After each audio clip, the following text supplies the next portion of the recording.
তোমাদের সবারই খাওয়া হয়ে গেছে না? আমার হয়নি, দেখো না, আমি এখন ভাত নিয়ে বসছি, দেরি হয়ে গেছে আজকে গো খেতে। আজকে কাজও ছিল, আর তারপরে কী বলতো, একটু মনটাও খারাপ ছিল, মানে খেতে দেরি হয়ে গেছে। মানুষে না একটা সময় এসে অনেক কিছু শেখে বা বোঝে। প্রথমে তো সবাই ভাবি শ্বশুরবাড়ি তো নয়, আমার বাড়ি আমার বাড়ি আমার বাড়ি বলেই মরে যায়।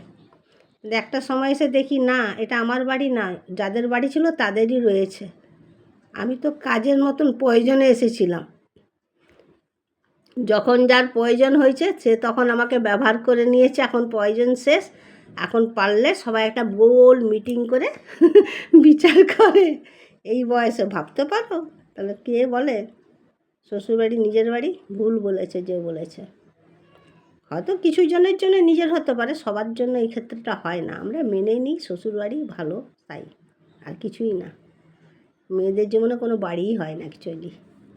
তো যাই হোক, আমি অনেক বক বক করে ফেললাম। আমার তো বলাই হলো না আমি কী রান্না করেছি। পেঁপে দিয়ে ডাল করেছি, মুগ ডাল, আর মাছের ঝাল, উচ্ছে ভাজা, আলু সিদ্ধ, আর পেঁয়াজ লঙ্কা তো থাকেই।